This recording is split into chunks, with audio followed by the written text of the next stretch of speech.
this Sunday morning.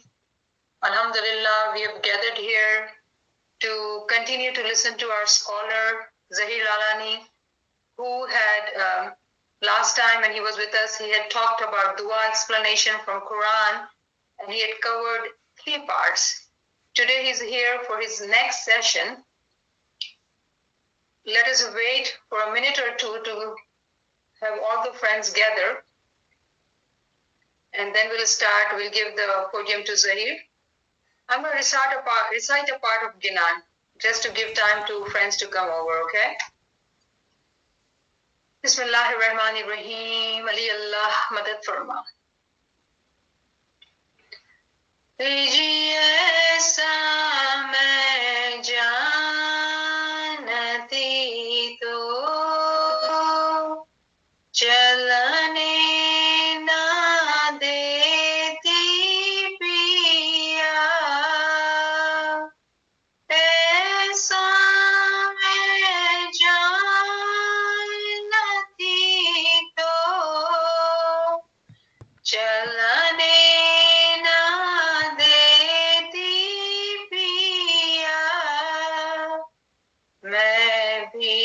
चलती तुम्हारे साथ रे मेहरबान मेरे साहिब मेरे दयावंत मेरे या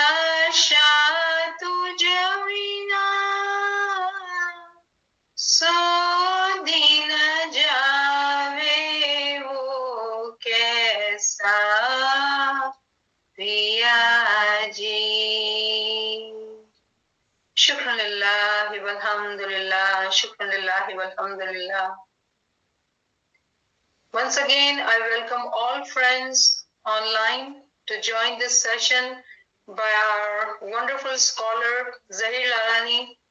He was with us 2 weeks ago and had covered dua explanation from Quran. Today he's here for his second session. Let us welcome him. Zahir. Yali Madad, everybody. Can you hear me? Yes, we can hear you, Yali Madad Zahir. Wonderful. Great. Thank you very much, Niamat, and thank you very much for asking me to come back. So, just in case, obviously it was 2 weeks ago when we had the first session. So I'll just give a very, very quick summary of the basic things that we covered, because it'll actually make a difference in going back to those things as well. So obviously the fundamentals that we covered were really regarding, why the specific Quranic verses were chosen within the dua. And we covered things like the Surah Al-Fatiha being the essence of the Quran, and that being in the Bismillah, that being in the Ba of the Bismillah, and ultimately the whole of the Quran being in the dot, and Maulana Ali saying that he was the dot. And then we also spoke about the importance of the declaration of Imamat, the importance of the authority of Imamat in parts 2 and 3, and how all those Quranic verses are actually speaking about the linkage between the Quran and the Imamat, and the position of the Imamat as the essence of the Quran. So those are the sort of main things that we went through in terms of parts 1, 2, and 3. So this week we're going to cover the rest of the dua, and inshallah we'll continue that trend.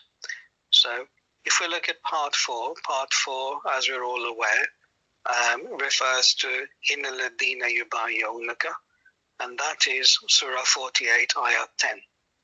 And the translation of that is, lo, those who swear allegiance unto thee, Muhammad, swear allegiance only unto Allah. The hand of Allah is above their hands.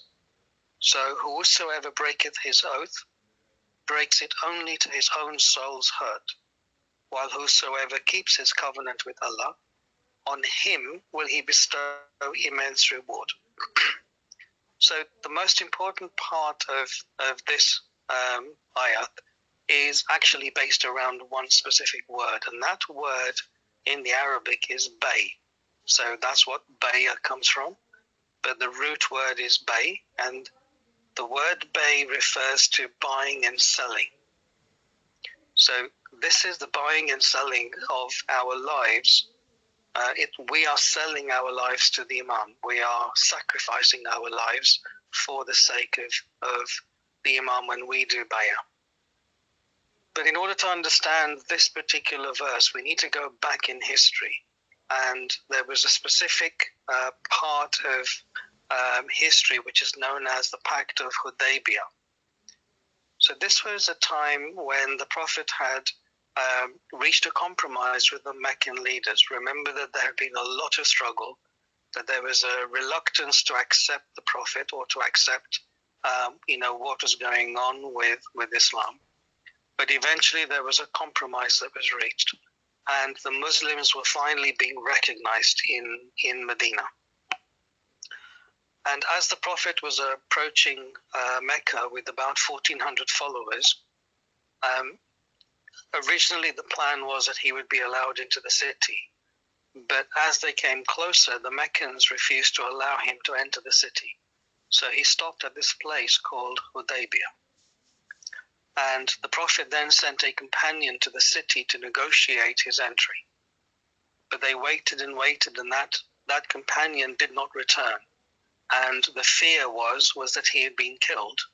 And it's at that point that all the companions who were there with the Prophet pledged their allegiance with their lives to the Prophet. And the story goes that the Prophet was actually sitting under a tree, and the first amongst the companions were Hazrat Ali and Salman Farsi, who came up to the Prophet under that tree, and the Prophet would place his hand over theirs as they would recite the oath. And that was the sort of beginnings of this concept of bay'ah. And it was after this event that Surah 48, Ayah 10 was revealed, the one referring to Allah's hand. So remember that it was the followers who came in front of the Prophet, and the Prophet placed his hand over their hands. But the ayat that was revealed was, those who swear allegiance to you, that is Muhammad, they swear their allegiance only to Allah. And remember, it was the Prophet who put his hand over the hands of the companions. And the ayat says, the hand of Allah is above their hands. So that revelation is very clear. And it also goes on with another reference in 48:18. And 48:18 says, certainly Allah was well pleased with the believers when they swore allegiance to you under the tree, and he knew what was in their hearts. So the importance behind this ayat is that obviously the physical story was about the Prophet taking allegiance from the believers and placing his hand. But the relevance of that in terms of what is revealed in the Quran is that is equivalent to us or those companions pledging allegiance to God himself and God placing his hand over their hands. That is the importance of that event, that the Prophet was in the place of God when that bay'ah was taking place. Now the question we always have to ask is, these kinds of principles, the principles that we follow within the Quran, within Islam, are not principles that are time-bound. Specific things are time-bound, specific laws are time-bound, but specific elements, principles are not time-bound. So we have to ask ourselves the question, how do Muslims pledge allegiance today? If the way of pledging allegiance is Allah placing his hand over the hand of believers, then how is that achieved today? So again, we have to go back to what we've already discussed in the first three parts. Okay, remember that this pledge wasn't purely a pledge of intention. It was a physical act that occurred and a placing of the Prophet's hand over the hand of the companions. So if we look back at what we discussed in part 3, and there's the very famous declaration at Ghadir Qum. He whose Mawla I am, Ali is his Mawla. And there is another famous hadith. Ali is to me as Harun was to Musa.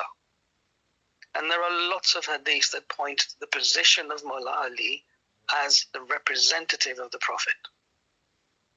So it would make logical sense that if Maulana Ali was the rightful successor to the Prophet in terms of religious capability, then the act of bay'ah following the Prophet would have to be something that is done with Maulana Ali.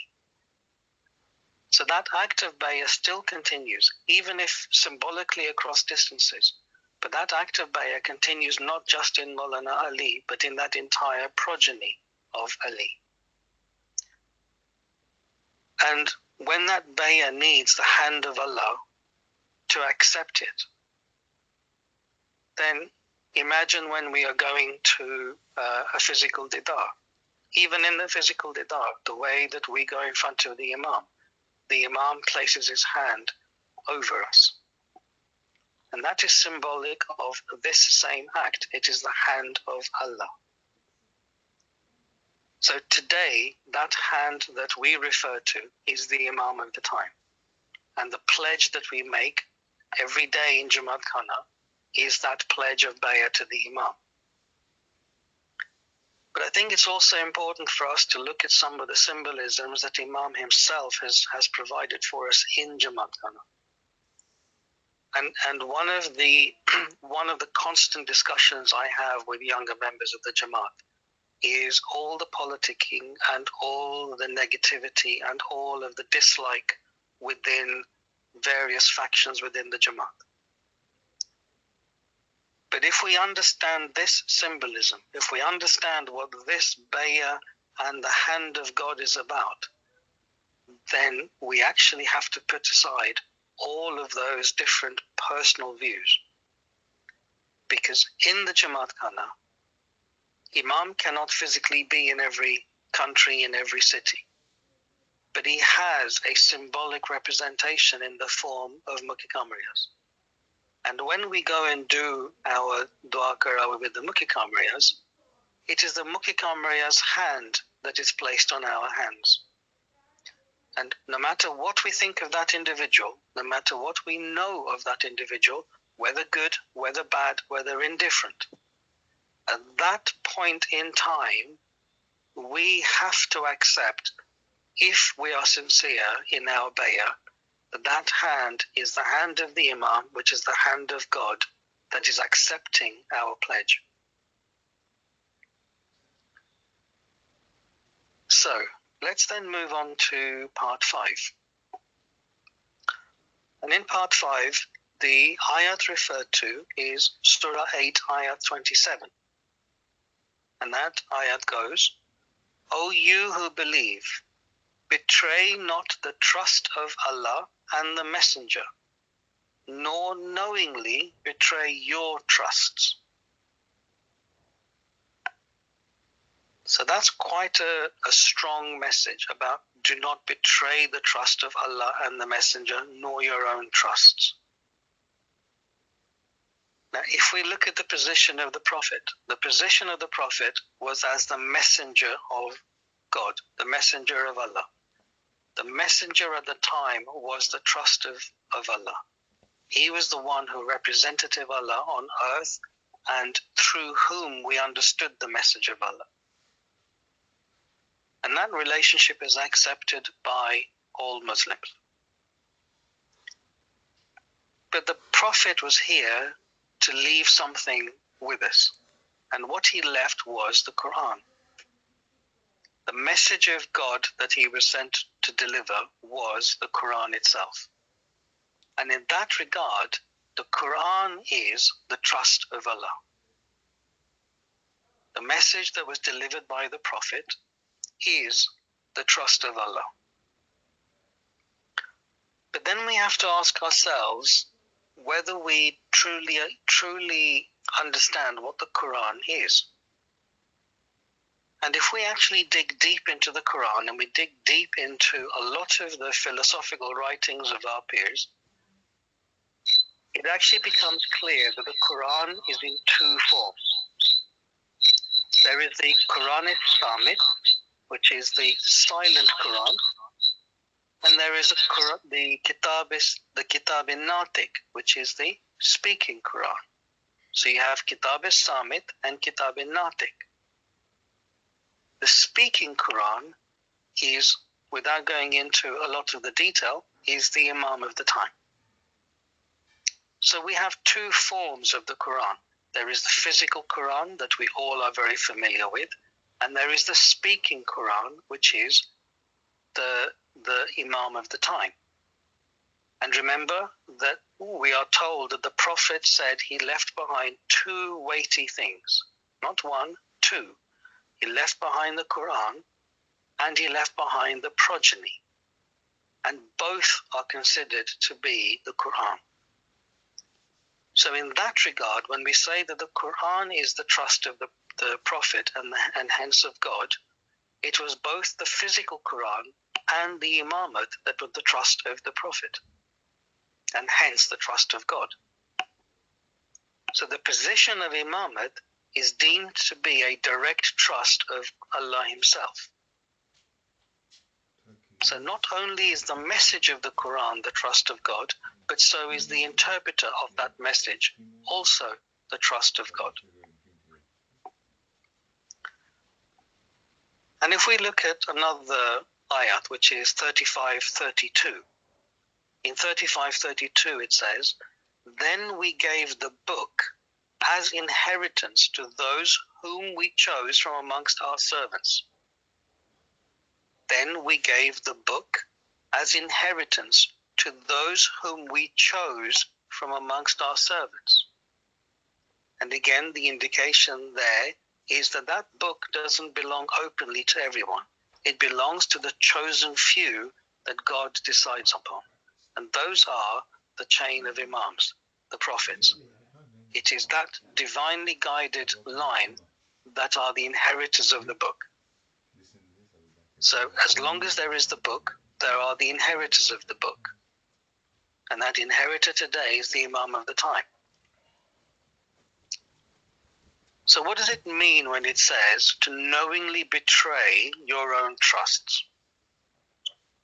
So we've already concluded that the trust of Allah is both the Prophet and the Imam, as well as the physical Quran. But again, we have to go back through to what we discussed last week.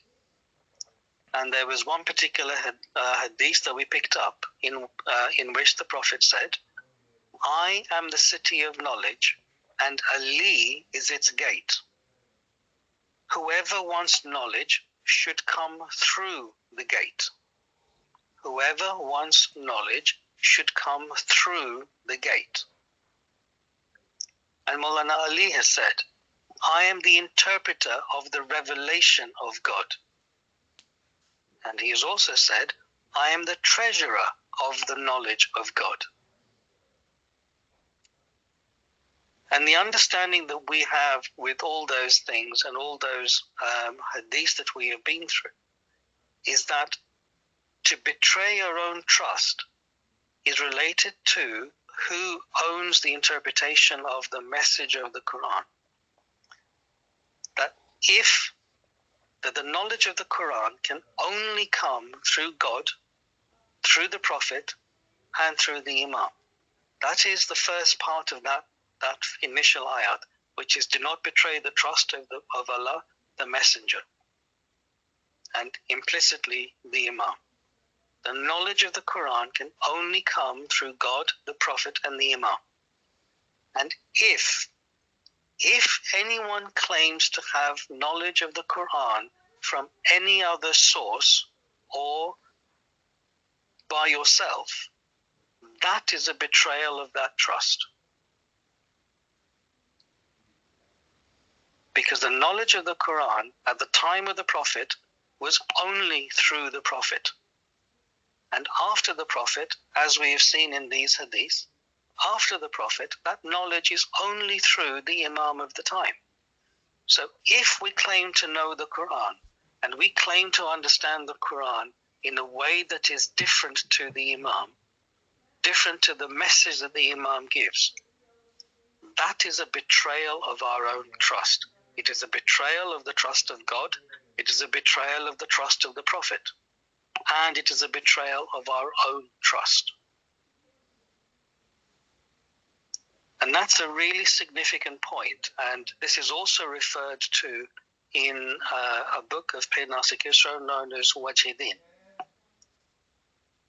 That the knowledge of the Quran, the real understanding of the Quran, remember going back to part 1, we said that the entire Quran is contained in the Kitab, which is contained in Bismillah, which is contained in Ba. And Mawla Ali said, if he simply explained the meaning of the word Bismillah, it would take a camel load of 70 camels. And that level of knowledge can only come through these trusts of God. So one of the really critical things that peers like Pir Nasir Khusro have said is that attributing knowledge to yourself or to others who have not in turn, who in turn have attributed that knowledge to themselves and excluding the Imam or the Prophet, are breaking their trust. And that really needs very careful thinking about. So where else can we find this kind of information? Well, one of the documents that I think we actually don't refer to enough is the preamble of the Constitution. And in the preamble of the Constitution, I will read out what it says.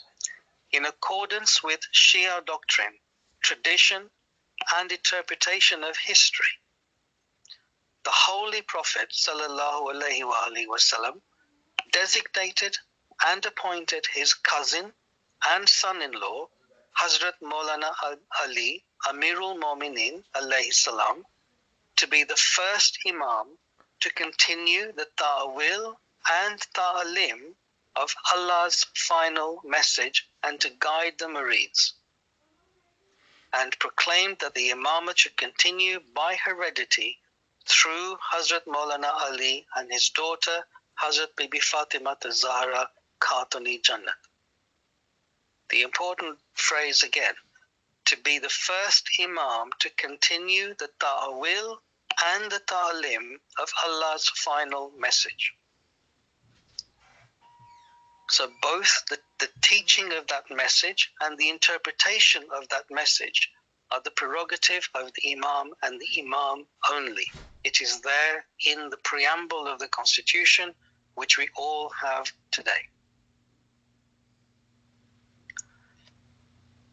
So again, looking at that whole premise that we started off with in the first lecture was, why did Imam choose the verses that he chose? And just looking at what we've covered in part 4 and part 5 is that the entire basis of the knowledge of the Quran, the message of the Quran, is through the Imam of the time only, and that our allegiance is to the Imam of the time, and that anything we proclaim to know about religion, about faith, about the esoteric aspects of Islam must be attributed ultimately to the Imam himself, to the knowledge that the Imam gives, whether that knowledge is directly from the Imam or through the peers, through the Ginans, through the Qasidas, through the writings of the peers, because they in turn are the messengers of the Imam. So let's move on to part 6. And part 6 is actually the most complicated for me personally, because it is a very short passage, but what it contains is actually the hardest bit to understand of the entire dua. So let's look at what the Quranic ayat says. And this is actually, it's an entire surah. It's actually Surah 112 and ayats 1 to 4. And the surah goes as follows. Say Allah is one. Allah is eternal or absolute.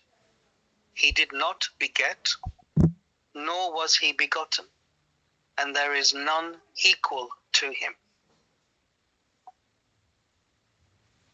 So here we have, there are some parts of this that we can easily understand.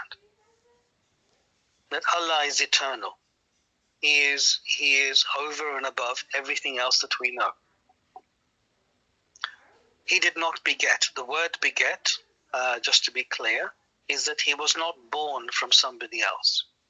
Sorry, he did not give birth to somebody else, and nor was he begotten. So he was not born of somebody else. Now that, for most of us, makes sense because giving birth and being born are physical things. They are for physical animals or humans or life forms.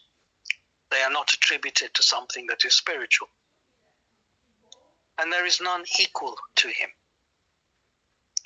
So when we talk about equality, it is a common acceptance that God transcends all. In whatever faith we're in, God is above everything that we know. If you think of something, God is greater. If you think of the greatest thing you can think of, God is greater. There is nothing that you can say that is an equivalent of God, because the whole aspect of God in most faiths is something above and beyond anything we can ever comprehend. But then we come to the very first phrase in that surah, which is that Allah is one, God is one. Now, for most of us, what we immediately jump to is the general concept within the monotheistic faiths. Imam refers to the primary monotheistic faiths as being Judaism, Christianity, and Islam. We all share this fundamental concept of God being one. There is only one God, in the sense that we do not believe in multiple gods. We do not believe in idol worship. We do not believe in different forms of God. There is one God, and that is what the monotheistic faiths are based upon. But then let's look at trying to understand this by looking at other aspects of information. So let's look at Surah 2, Ayat 115. And this ayat says, "Unto Allah belong the east and the west, and whithersoever you turn, there is Allah's countenance, Allah's face. Allah is all-embracing, all-knowing." So let's look at the middle part of this, because that's the important bit. Wherever you turn, there is the face of Allah, face of God. And the implication of this verse is, whichever direction you look, whether up, down, left, right, behind you, under you, but also wherever you look in terms of, remember, in science, time is a dimension. So whether you look in a spatial dimension, whether you look in a temporal direction, whether you look in the past, whether you look in the future, whether you look in the present, Allah is everywhere. All that exists, or ever has existed, or ever will exist, is Allah's essence. So let's look at the most important part of what these two ayats are saying. First, it's saying that Allah is one. But then the Quran also says that Allah is everywhere. Wherever you look, whatever you see, whether it's living or dead or inanimate, you are seeing the face of Allah. So we then have to ask ourselves the questions, how can both of these things be correct? How can Allah be one and yet be in all these things that we see around us, because you and I are physically separate. We're not even in the same country, let alone the same house. So how can God be one and yet be everywhere that we look? Is God split into parts? But that's contradictory to the first bit, which says Allah is one. So let's turn to another book which I think is, if I may say, not read enough. And that is the one specific chapter of the memoirs of Maulana Sultan Muhammad Shah, where he talks about his role as Imam. Now, this is quite a difficult passage, but I'm going to read it, but then we'll focus on the important bit. So the passage goes as follows. Once man has thus comprehended the essence of existence, there remains for him the duty, since he knows the absolute value of his own soul, of making for himself a direct path which will constantly lead his individual soul to and bind it with the universal soul, of which the universe, as much of it as we perceive with our limited vision, is one of the infinite manifestations. Thus, Islam's basic principle can only be defined as monorealism and not as monotheism. Consider, for example, the opening declaration of every Islamic prayer, Allahu Akbar. What does that mean? There can be no doubt that the second word of the declaration likens the character of Allah to a matrix which contains all and gives existence to the infinite, to space, to time, to the universe, to all active and passive forces imaginable, to life and to the soul. Imam Hassan has explained the Islamic doctrine of God and the universe by analogy with the sun and its reflection in the pool of a fountain. There is certainly a reflection or image of the sun, but with what poverty and with what little reality. How small and pale is the likeness between this impalpable image and the immense, blazing white-hot glory of the celestial sphere itself.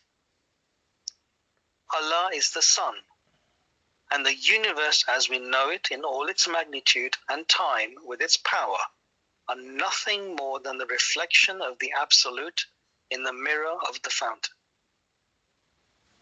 And that's a really complicated paragraph, but it contains an immense amount of fundamental principle of Islam.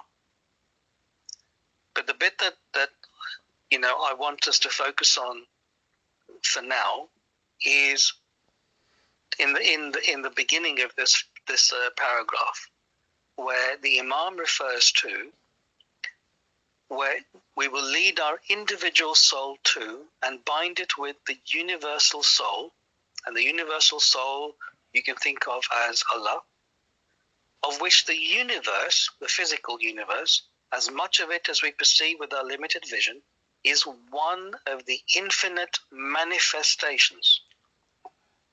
And then the Imam says, thus, Islam's basic principle can only be defined as monorealism and not monotheism. So we started by saying that there is a general acceptance that we are part of the monotheistic faiths. We believe in one God. But Maulana Sultan Muhammad Shah makes it very clear that yes, we are a monotheistic faith, but our understanding of monotheism goes beyond what the other faiths look at. And we need to differentiate it, and he coined the term monorealism. So we need to try and understand what the Imam meant by monorealism.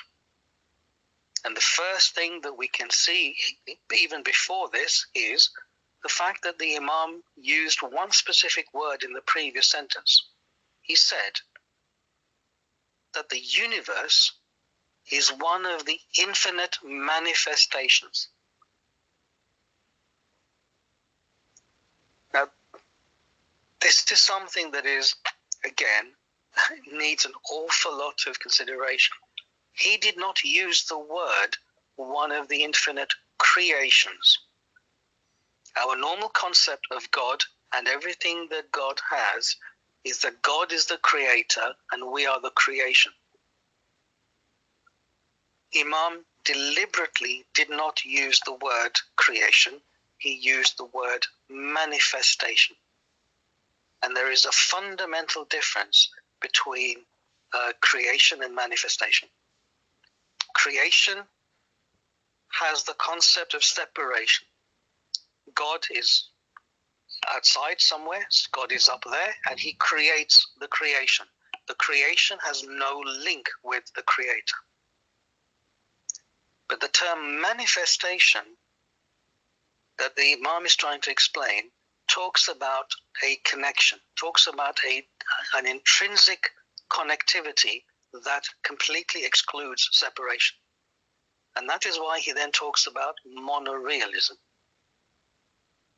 So let's look a bit further in the memoirs what he then says. So he then says, God supports and sustains all existence at every moment by his will and his thought. Outside his will, outside his thought, all is nothing.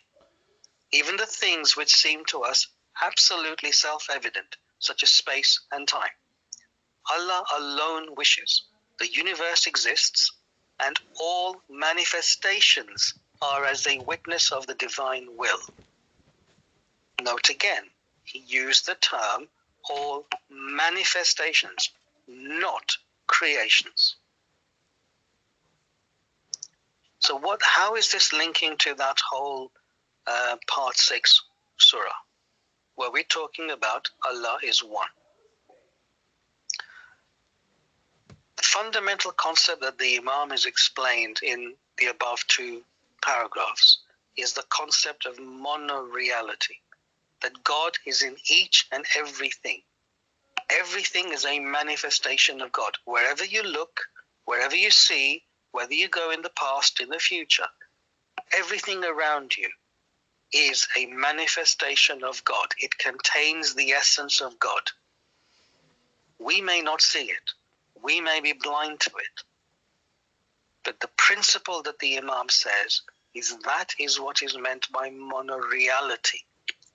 Everywhere you look, everything is the essence of God. It is a manifestation of God.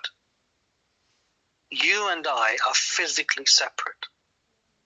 We don't consider each other to be one.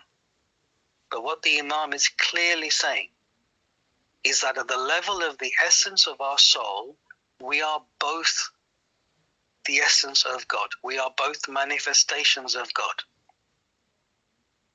So when we say that Allah is one, we are not talking about there being one God, and that God sits up there on a throne, and we are all creations separate to him. If we put together what Maulana Sultan Ahmad Shah has said, and we look at some of the other philosophies that our peers have explained, the concept of Allah being one is that Allah and all of his creation, all of his manifestations are one monoreality. The entire universe, and Imam actually says multiple universes, are all in the hand of God. They are all part of God. So if we understand one, God being one in that way, then what's the impact of this understanding? One fact is, if you and I, despite being separate, are one soul, we are both manifestations of one universal soul, then if I'm harming you, I'm harming myself. If I do good to you, I'm doing good to myself. That's a big, big change in our way of thinking, in the way that we approach the rest of humanity. I'm not talking about the rest of Ismailis. I'm talking about the rest of humanity. Because monoreality is not about Ismailis. Monoreality is about the entire universe. How we deal with other people, how we look after other people. If it's considered that we are all one soul, that we are all from one source, that we are all part of one manifestation, then surely that should affect how we deal with each other. But then where does the Imam come into this? You and I are separate bodies, but the Imam is physically also a separate body. But if we look at this from the concept of Allah is one in the sense of monoreality, then the Imam too is a manifestation of that universal soul. So where's the difference? The difference is that you and I do not understand that, do not perceive that. We are unable to understand that we are one soul, that we are a manifestation of what we call God. The difference is, for the Imam, for peers, for people who have elevated to that level, that blindness is removed, that curtain, that veil is removed. And the Quran talks about lifting of veils. That is the veil that we are talking about. It is that veil that removes this physical barrier, that allows us to see that everything around us is one universal soul. It is manifested from one essence. And again, the Quran talks in 2:156. To Allah we belong, and to Him is our return. That return isn't about us being separated and then returning back. That return is simply us opening our eyes and realizing we are part of God. We are the essence of God. When we talk about fanafila, that very famous phrase that we keep using again and again, it is not about us moving from one realm to another. It is about a removal of this veil. It is about a removal of a lack of consciousness. But another implication of this, a practical implication when we deal with each other in Jamaat Khana. When we do Shaja Didar, what does that phrase actually mean? It means the Didar of the Shah. And one of the practices we have, which I actually see us not doing very much nowadays, is when we do Shaja Didar, we are meant to look in each other's eyes. Why? Because when I look at you and I look in your eyes, if I understand this monoreality the way the Imam has explained, I am seeing God within you.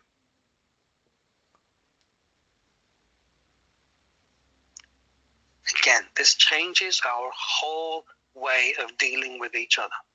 If we truly begin to understand what the term manifestation means, what it means by this term that Imam keeps using, monoreality.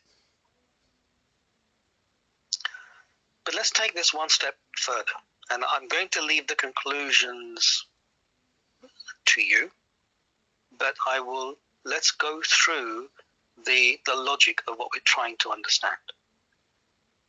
So we've said that Allah being one is not about Allah being one God, it's about the monoreality. So let's look at Surah 28, ayat 88. And in there it says, and call not besides Allah on another God. There is no God but He. Everything that exists will perish except His own face. And the term used, the Arabic term is wajhullah.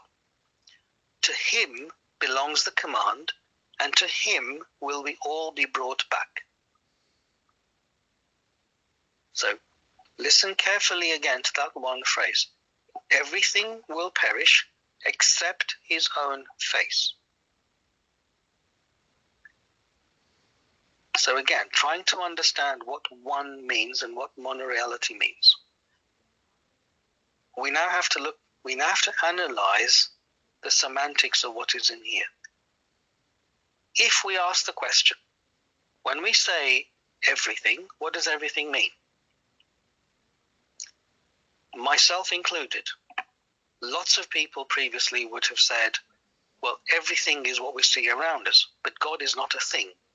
God is not part of what we normally term everything. But listen carefully to what the Quran says. Everything will perish except his face. It is extremely clear that within the Quranic context, everything includes God himself. Because if it didn't, the Quran would not have had to say, except his own face. So everything will perish except his face. And that means that within the Quranic terminology, everything includes God himself. So then let's look at what we discussed in part 2. And that was 36:12. وَكُلَّ شَيْءٍ نَسَيْنَاهُ فِي إِمَامٍ مُبِينٍ. Everything is in the manifest Imam. We have to ask ourselves, when it talks about everything is in the manifest Imam, what does that everything refer to? Link it back to what we've just said in 28:88. Link it back to what we have just discussed about what monoreality means, what the oneness of God means.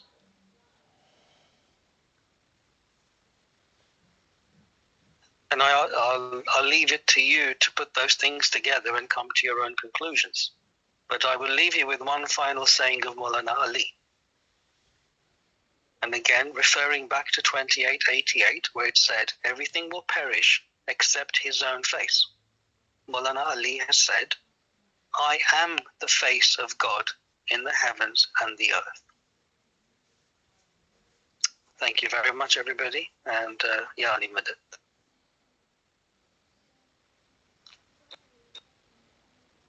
SubhanAllah, SubhanAllah. I love your conclusion. Alhamdulillah, you have left it to listeners to draw their deeper conclusions, but I would like to welcome any questions if any of the listeners have. Please share your question on the chat.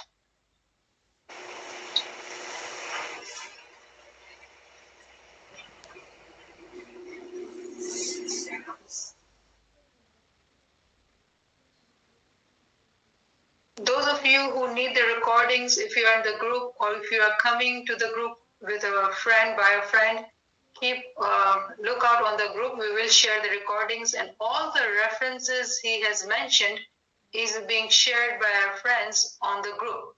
So those who like to see a slides, they can actually look at the references being shared.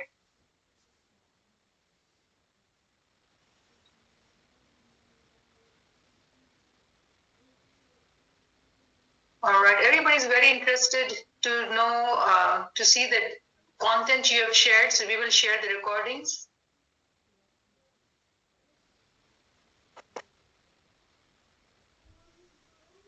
All right, let me ask this question, Zahir. Though you have beautifully explained, but I would like your own personal view, I would say. How have you related these points, Imam saying in memoirs, about monorealism versus monotheism and the verses you have shared? What is your personal view? How do you see it all connecting?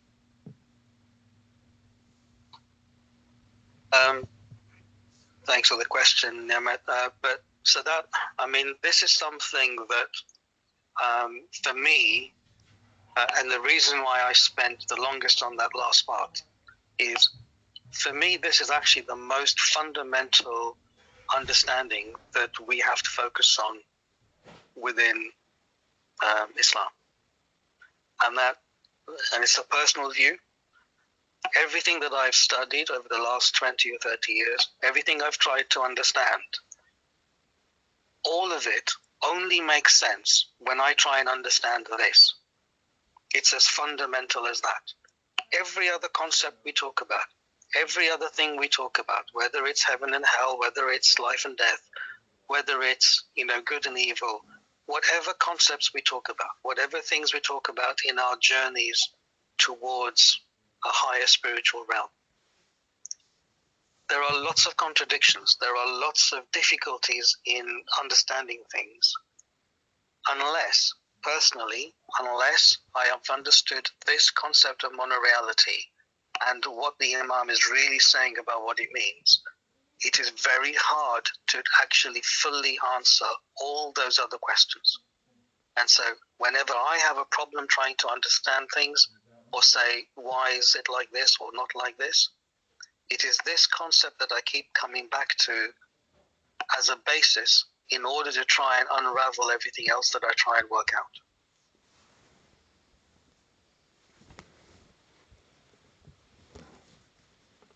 Beautiful. I agree with you. I understand. Would you like to elaborate more on the word manifestation? Because this word is so simple, but it has such a deeper meaning in the context of the sixth part, the way you describe. How do you see the different layers of meaning of manifestation? Okay, so I mean, this is actually one of the topics that I spend a long time on in youth camps and things like that, because it's something that is really hard to explain. And what I've been doing with a lot of other groups is trying to find examples of how we can understand it. One of the things that I've done as one of the mechanisms is actually a thought experiment. So let's actually try and do that. Okay, I've actually done this physically as a in a camping environment, but let's try and do it as a thought experiment.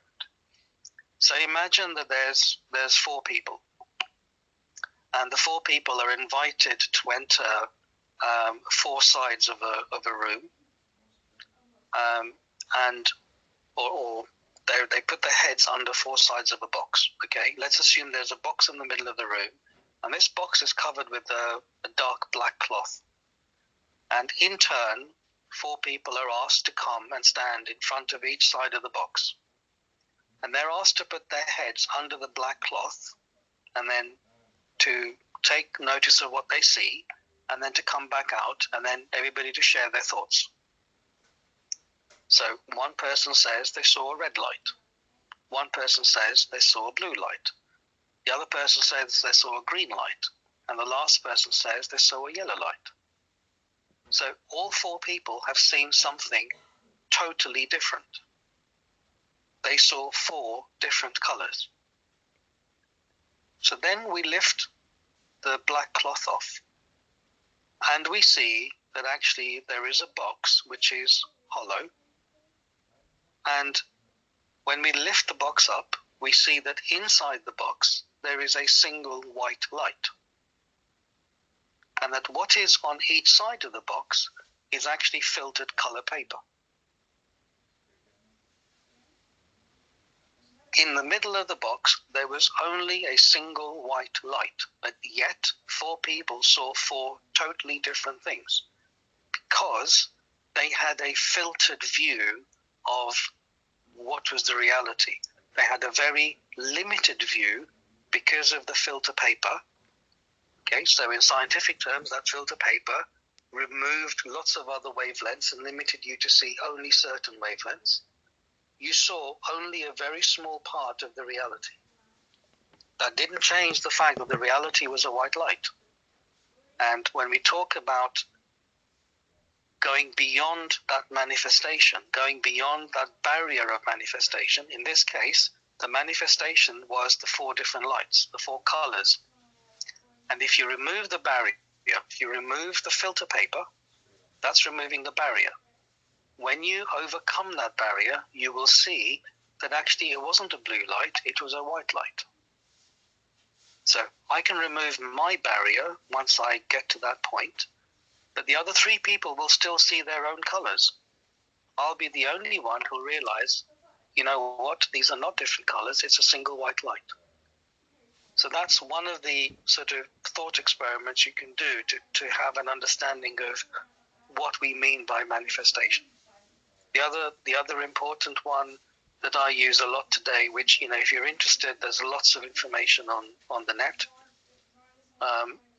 You know, I do a lot of reading in science, and it's one of my pet topics to try and understand how we can use science as a means of explaining concepts. And one of the really, really current scientific theories right now about how the universe is made up is something called string theory. And in one particular book that I was reading, he was a scientist, he's a physicist. The term he used to explain string theory, and what string theory says is there are actually multiple hidden dimensions that we don't see. There is a whole series of dimensions that none of us are familiar with. And everything we see in our 3 and 4 dimensions, and the term he used, are manifestations of the hidden dimensions. The terminology is identical. The principle is identical. But when we seem to use religious language, people seem to turn their noses up. But if you say the same thing in scientific language, it's the best thing since sliced bread. I hope that helps. Suhana, this was amazing. The way you described it, it's really wonderful. And I agree with you, people. It's the principles are same, concepts are same. It's just the language which people, you know, have problems with. Beautifully explained. I'm looking for more questions. Let me quickly review.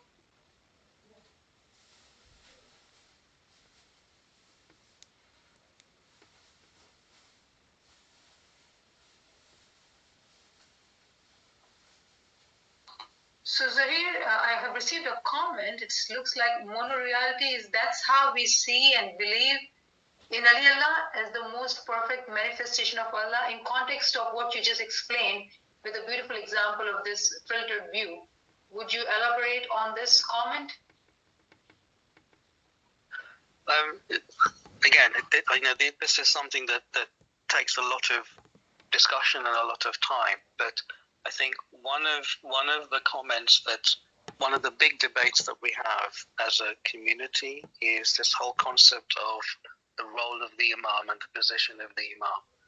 And whenever the implication is that Imam is more than a physical being, that he has, you know, a higher status than that. There is a big debate even within our own faith.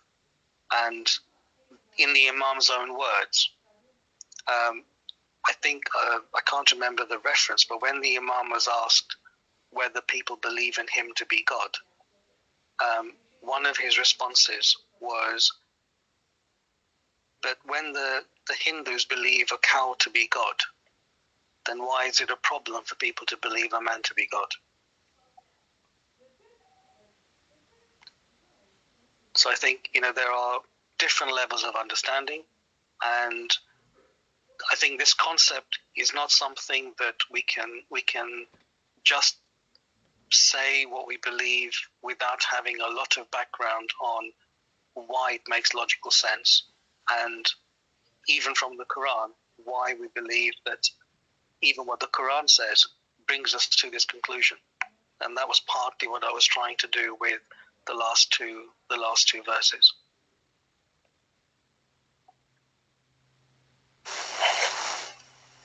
Subhanallah, Zahir.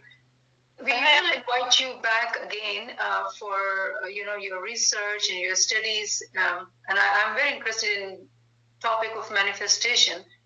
And it would be wonderful to listen to you and your views about it. So inshallah, we'll get back to you again. And I hope you can give us some time to shed light on these deeper concepts in context of science, the language of science, and that what people understand today. So it will be really helpful for our listeners and for us. We are looking forward to learn from you a lot. Thank you so much, Zahir, for coming online. Can I ask? Question, sorry, it's a little late, I hope not. Sure, go ahead. Can you explain Allahu Samad? So we would like you to put your questions in the chat, my friend, whoever you are, if you have access to my chat, and if Zahir wants to answer, perfectly fine. And if not, you can please sorry, send... I did. Maybe it was a little too late. This is the first time. No, that's okay. That's all right. No, you're not late. It's okay. We all are here learners. We're trying, with Jamaat being together, we're trying to learn and grow. So even if later, if you have any questions to any of the content covered, feel free to share. We will get back to you with answers, because that's what this forum is all about, to learn and grow. So thank you for sharing. Zahir, would you be comfortable giving more time? Because we have gone over time, and this is the question you heard. Sure, that's not a problem, Liama. So again, obviously, these are vast topics in their own right, but in terms of a summary response, when we're talking about Allah's, the word Samad has many translations if you look at the different translations of the Quran, but fundamentally it's talking about Allah in terms of being eternal or being absolute. Absolute being, there is nothing beyond, there is nothing outside of Allah. Again, it actually is very related to the oneness of Allah, in that if you have something that is, if all of the universe, if all of whatever we know is a manifestation of God, then there is nothing beyond God. There is nothing outside of God. And I think the by far the clearest explanation of that is actually, again, going back to what was in the memoirs. So let me just reread that. And it says, God supports and sustains all existence at every moment by his will and his thought. Outside his will, outside his thought, all is nothing. Even the things which seem to us absolutely self-evident, such as space and time. Allah alone wishes, the universe exists, and all manifestations are as a witness of the divine will.